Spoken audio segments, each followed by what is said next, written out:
Mística Cidade de Deus, capítulo 10, livro 8, tomo 4, de Santa Maria de Ágreda. A memória e práticas sobre a paixão que Maria Santíssima fazia, a veneração com que recebia a Sagrada Comunhão e outros atos de sua vida perfeitíssima. Memória da Mãe de Deus. A grande Rainha do Céu, sem faltar ao governo externo da Igreja, como até agora deixo escrito, fazia sós outras práticas e atos, com os quais merecia e alcançava inumeráveis dons e favores do Altíssimo, tanto para os fiéis em geral, como para mulheres, milhares de almas que conquistou para a vida eterna. Destes atos e segredos não conhecidos, escreverei o que puder nestes últimos capítulos para nosso ensinamento, a admiração e glória desta Mãe Santíssima. Advirto que, graças aos muitos privilégios que a grande Rainha do Céu gozava, tinha sempre presente em sua memória a vida, obras e mistérios de seu Filho Santíssimo, além da contínua visão abstrativa da divindade que gozava nestes últimos anos, na qual conhecia todas as coisas. Concedeu-lhe o Senhor, desde sua concepção, não esquecer mais o que uma vez conhecia e aprendia. Este privilégio da natureza angélica, como fica escrito na primeira parte. Maria renova em si a paixão de Cristo.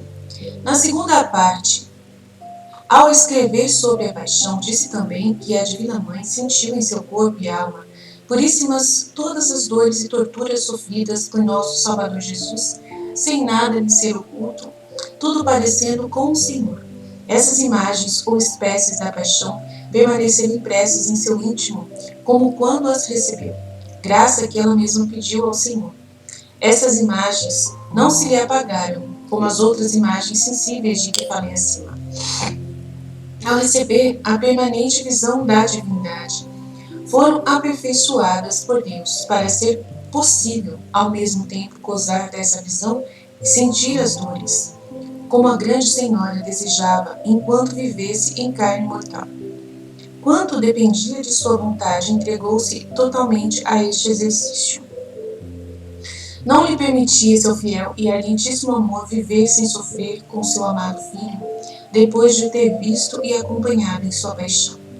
Ainda que o Senhor lhe fez tão raros favores, como de toda essa história se pode entender, essas carícias foram provas e manifestações do amor de seu Filho Santíssimo, que, a nosso modo de entender, não podia se conter nem deixar de tratar sua Mãe Puríssima como Deus de amor, onipotente e rico em infinitas misericórdias. A prudentíssima Virgem, porém, não os pedia nem cobiçava, porque só desejava viver crucificada com Cristo, prolongando e renovando em si as dores da paixão.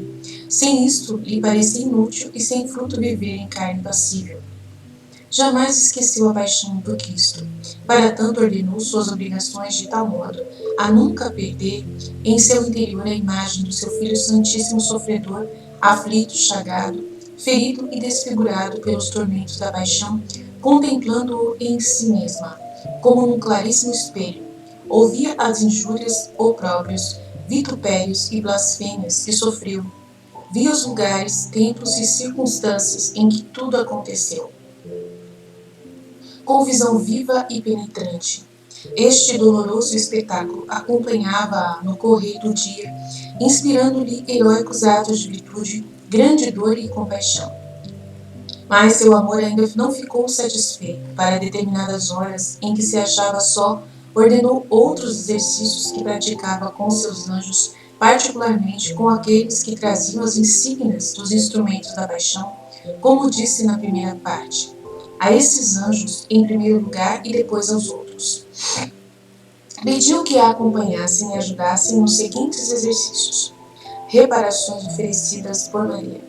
Para cada espécie de chagas e dores sofridas por Cristo nosso Salvador, compôs especiais orações e saudações, com as quais lhes dava culto e veneração e adoração, para as palavras injuriosas de afronta e desprezo, que os judeus e outros inimigos dirigiam a Cristo em sua vida e paixão, tanto por inveja de seus milagres como por vingança e ódio, para contrapor e reparar cada um destes insultos e blasfêmias, fez um cântico particular no qual dava ao Senhor a veneração e honra que os inimigos pretenderam tirar-lhe e obscurecer.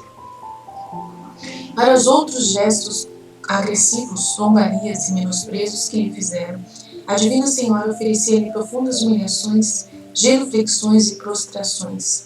Deste modo, ia compensando e como anulando os opróbrios e desacatos que seu Filho Santíssimo recebeu em sua vida e paixão. Confessava sua divindade, humanidade, santidade, milagres, obras e doutrina, dando-lhe glória, virtude e magnificência. Os anjos a acompanhavam em diálogo, admirados de tal sabedoria, fidelidade e amor em uma pura criatura. Lágrimas e suor de sangue. Se Maria Santíssima não tivesse tido em toda a sua vida outra ocupação a não ser estes exercícios da paixão, teria trabalhado e merecido mais do que todos os santos, em tudo quanto fizeram e padeceram por Deus, pela força do amor e das dores que então sentia. Foi muitas vezes mártir, pois teria então morrido muitas vezes se a virtude divina não a houvesse conservado para aumento de seu mérito e glória. Como oferecia todos esses atos pela Igreja, com inefável caridade, consideremos a dívida que nós, seus filhos, os fiéis, contraímos com esta mãe de clemência, que enriqueceu tanto tesouro, pelo qual nós, míseros filhos de Eva, somos socorridos.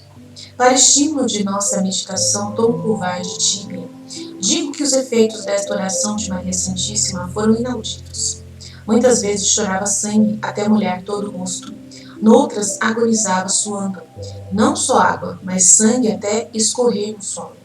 Ainda mais houve ocasião em que o coração saiu-lhe do lugar, pela força da dor, quando chegava a tal extremo, seu filho descia do céu para lhe dar força, vida e curar aquela ferida causada pelo seu amor.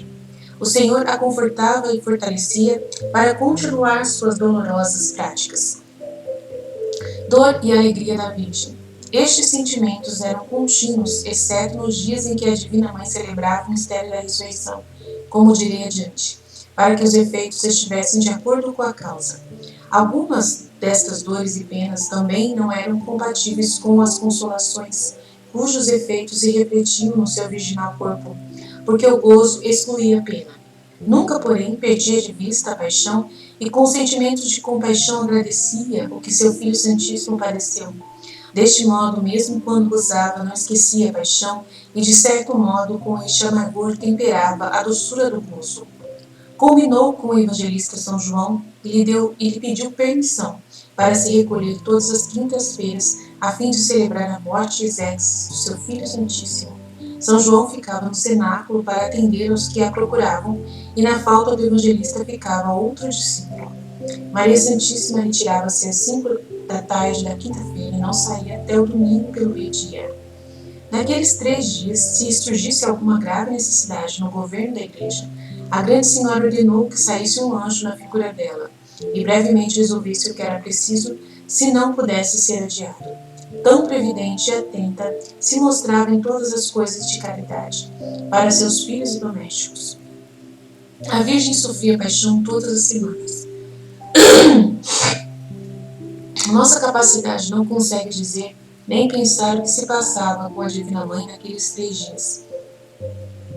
Só o Senhor que o fazia o revelará a seu tempo, na luz dos santos. O que eu conheci tão pouco posso explicar. Digo o que eu puder, a começar pelo lava-pés, até chegar à ressurreição. Em cada hora renovava em si tudo o que com seu Filho Santíssimo acontecera. Fazia as mesmas orações e pedidos como dissemos em seu lugar. Sentia novamente em seu virginal corpo todas as dores, nas mesmas partes e momentos em que a sofreu Cristo, nosso Salvador. Levava a cruz e nela se estendia. Para resumir, digo que enquanto a Grande Senhora viveu, cada semana se renovava nela toda a paixão do seu Filho Santíssimo. Nestes exercícios alcançou do Senhor grandes favores e graças para os que forem devotos de sua paixão santíssima. Como Rainha poderosa, lhes prometeu especial proteção sua e participação nos tesouros da paixão, porque desejava de todo o coração que na igreja se conservasse esta memória. Maria celebrava a instituição da Eucaristia. A grande rainha celebrava com especial fervor a instituição do Santíssimo Sacramento. Compunha novos cânticos de louvor, agradecimento e ardentes atos de amor, convidando seus anjos e a muitos outros que desciam do empíreo para a acompanharem nestes louvores ao Senhor. Como a Divina Mestra levava em seu peito o Divino Sacramento, que, como disse acima, permanecia-lhe de uma comunhão a outra, o Senhor enviava das alturas muitos anjos para presenciarem aquele prodígio em sua Mãe Santíssima. Aos espíritos celestes servia de motivo para louvá-lo e glorificá-lo pelo que realizava sacramentado. Naquela criatura mais pura e santa que os próprios anjos e serafins, os quais nem antes nem depois viram outro prodígio semelhante em todo o resto das criaturas. Preparação para a comunhão. Não era menor admiração para eles, e o será para nós, que merecendo a rainha conservar dignamente em seu peito Cristo sacramentado, para tornar a recebê-lo preparava-se com novo fervor, atos e devoções que empregava nesta preparação. Comungava quase todos os dias, com exceção dos que permaneciam no oratório sem sair. Preparando-se, oferecia em primeiro lugar o exercício da paixão de cada semana. Ao se recolher, em a noite que precedia a comunhão, começava outras práticas de prostrações em terra, genuflexões e orações, adorando ao ser imutável de Deus. Pedia licença ao Senhor para lhe falar e lhe suplicava, com profunda humildade, que, não olhando sua terrena baixeza, lhe concedesse a comunhão de seu Filho Santíssimo Sacramentado, que, para lhe fazer este favor, levasse em consideração sua própria infinita bondade e a caridade com que ele mesmo, Deus humanado, quis ficar sacramentado na Santa Igreja. Oferecia-lhe sua paixão e morte e a dignidade com que comungou a si mesmo, a união da natureza humana com a divina na pessoa do mesmo Jesus Cristo, todas as suas obras desde o instante em que se encarnou no seio virginal dela, toda a santidade, pureza e obras da natureza angélica e todas as dos justos que viveram em todos os tempos, presentes, passados e futuros. Humildade da Mãe de Deus. Em seguida, fazia atos de profunda humildade, considerando-se pó de natureza terrena, criatura tão inferior e dissemelhante ao ser infinito de Deus. Nesta contemplação de quem era ela e de quem era Deus, queria receber sacramentado, fazia tanta ponderação e tão prudentes afetos, que não há termos para os expressar. Elevava-se e ultrapassava os supremos coros de querubins e serafins, e, no entanto, em sua própria estima, tomava o último lugar entre as criaturas. Convidava então a todos os anjos, pedindo-lhes com incomparável humildade, suplicassem com ela ao Senhor a preparar-se para recebê-lo dignamente, por ser criatura inferior e terrena. Obedeciam-lhe os anjos e com admiração e alegria a acompanhavam nestas súplicas, que enchiam a maior parte da noite precedente à comunhão. A comunhão de Maria. A sabedoria da grande rainha, ainda que finita, é incompreensível para nós, pelo que nunca se poderá entender até onde chegavam os atos, virtudes e afetos de amor que exercitava nessas ocasiões.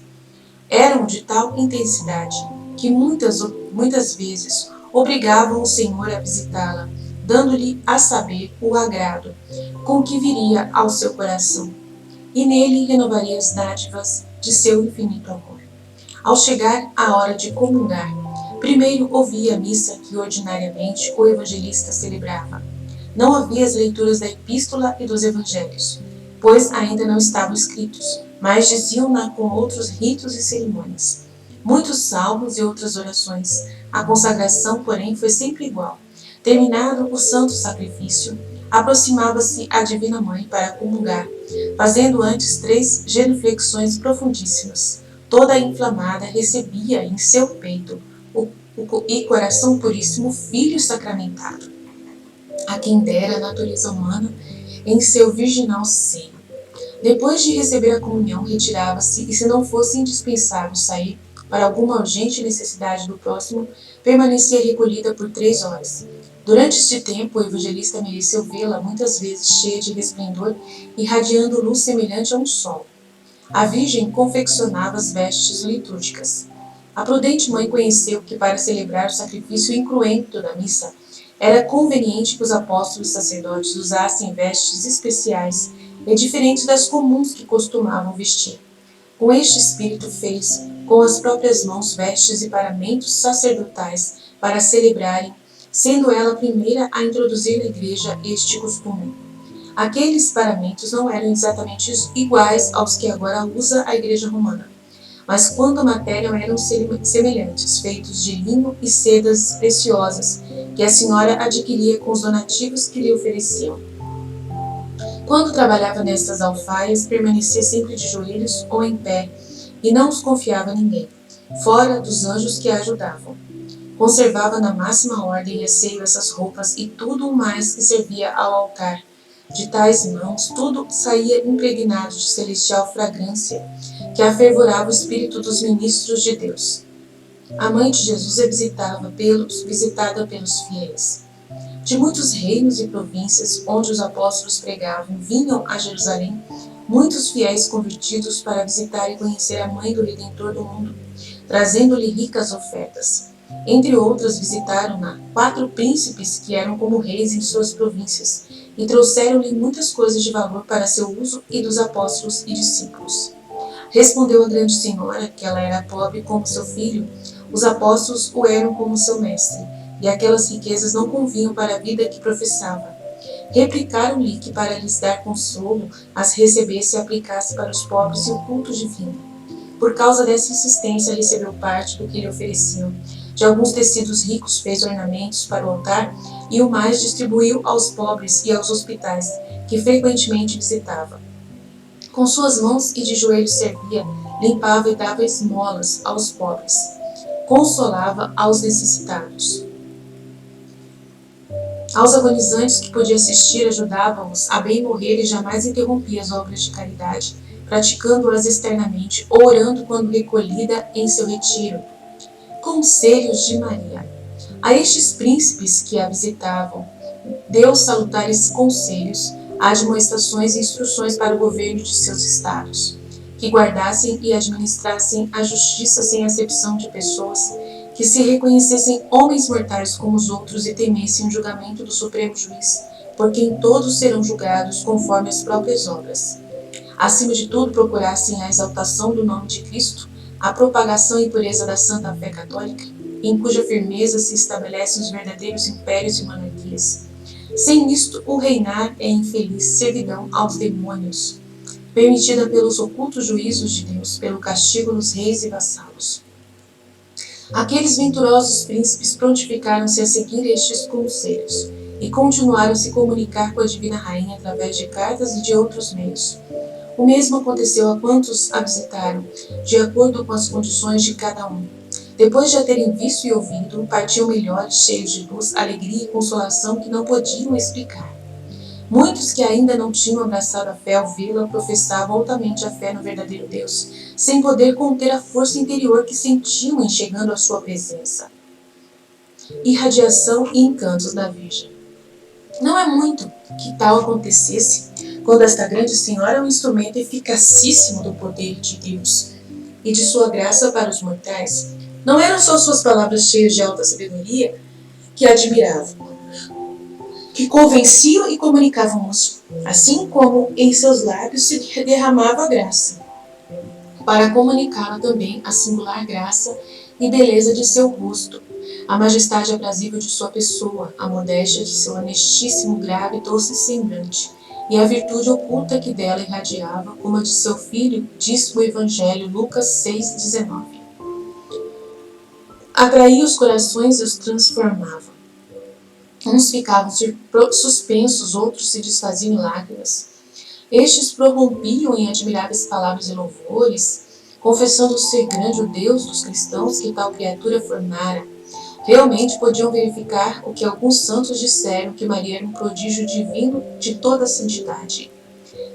Seja sempre louvada e conhecida em todas as gerações, conforme Lucas 1,48. por mãe verdadeira de Deus, que a fez tão agradável aos seus olhos, tão amorosa mãe para os pecadores e tão amável a todos os anjos e homens. Sono e alimentação da Mãe de Deus. Nestes últimos anos, a grande rainha comia e dormia muito pouco. Mas para obedecer a São João, que lhe pedia se recolhesse à noite para descansar um pouco, seu sono não era mais do que uma leve suspensão dos sentidos, por meia hora ou no máximo uma hora, sem perder a visão da divindade, no modo como se disse acima. Seu alimento era alguns bocados de pão simples e às vezes um pouco de peixe para satisfazer e acompanhar o evangelista. Assim feliz era o santo em seus privilégios de filho de Maria Santíssima. Não só comia com ela, mas a grande rainha lhe preparava comida e o servia como mãe a seu filho, e lhe obedecia como a sacerdote e substituto de Cristo. Bem poderia a grande senhora passar sem este sono e alimentação, que mais parecia uma cerimônia do que sustento para viver. Não o tomava por necessidade, sim para exercitar a obediência ao apóstolo e a humildade em reconhecer e pagar em alguma coisa os gravames da natureza humana.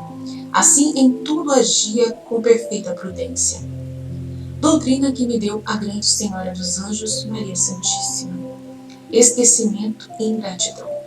Minha filha, de toda a narração de minha vida, conhecerão os mortais a memória e gratidão que eu tive pelas obras da redenção humana e da paixão e morte do meu Filho Santíssimo, principalmente depois de ser imolado na cruz pela salvação eterna dos homens.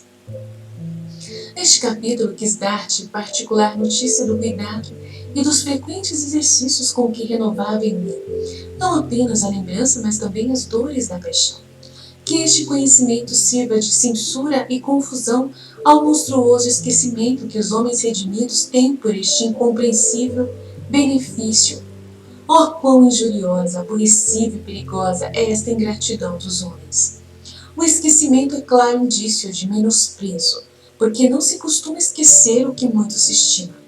Pois em que razão ou em que juízo cabe os homens assim desprezem e esqueçam o bem eterno que receberam, o amor com que o eterno Pai entregou seu Filho unigênito à morte? A caridade e paciência com que este Filho, seu e meu, aceitou morrer por eles? A terra insensível é agradecida a quem a cultiva e beneficia. Os animais ferozes se amansam e domesticam, agradecendo o bem que se lhes faz. Os próprios homens entre si se dão por obrigados a seus benfeitores, e se não recebem esta gratidão, sentem, reprovam e consideram isso grande ofensa.